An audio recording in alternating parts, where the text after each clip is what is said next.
Bon, allez, très rapidement, alors, si on cumule les résultats des trois viandes, on peut dire que dans les années à venir, le déficit reste très, très, très important et trop difficile, trop lourd pour combler par la Chine. Donc, progressivement, avec la croissance, donc vous l'avez dit sur la graphique de gauche, vous avez donc la production. L'écart entre la production et la consommation étant les importations, hein, puisque c'est ici un bilan, donc production plus le solde des échanges égale la consommation.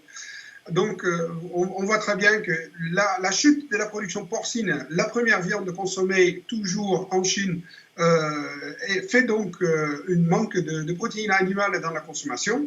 Progressivement, on part du principe que le porc, avec la croissance, la restructuration, la récupération de la production, on passe de 56 à 60, donc à 56% au lieu de 53% en 2018. Donc, on récupère une partie dans la consommation. Toujours est-il qu'on conserve un gain pour la volaille et le bœuf dans la viande. Ce qu'on n'a pas pris en compte, ce qu'on constate aujourd'hui, c'est que le poisson et les protéines animales compensent une partie de ce déficit actuellement. Donc il y a eu pas mal d'investissements en aquaculture et évidemment aussi dans les protéines végétales qui compensent une partie.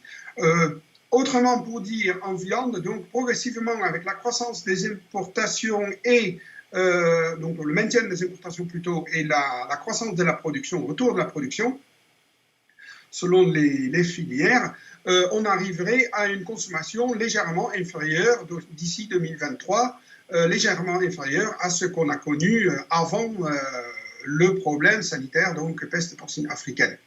Alors, autrement dit, on parle donc d'un déficit, donc la différence qu'on vient de voir tout à l'heure entre la production et la consommation, 10 millions de tonnes.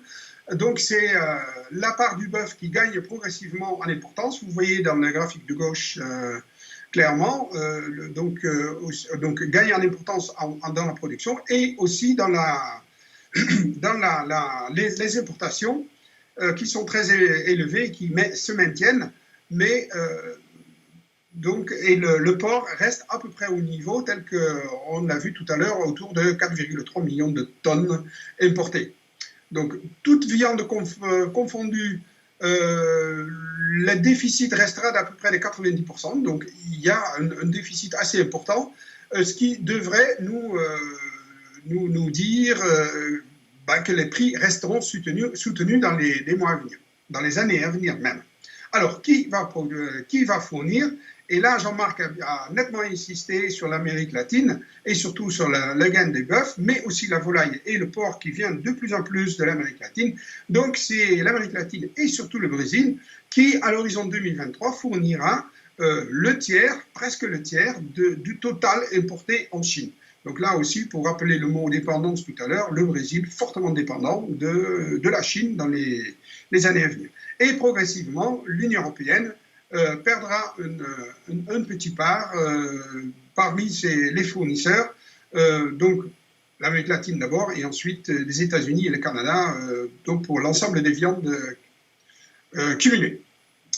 Voilà en gros le résultat global de la consommation, enfin de l'importation. Merci beaucoup Yann Peter.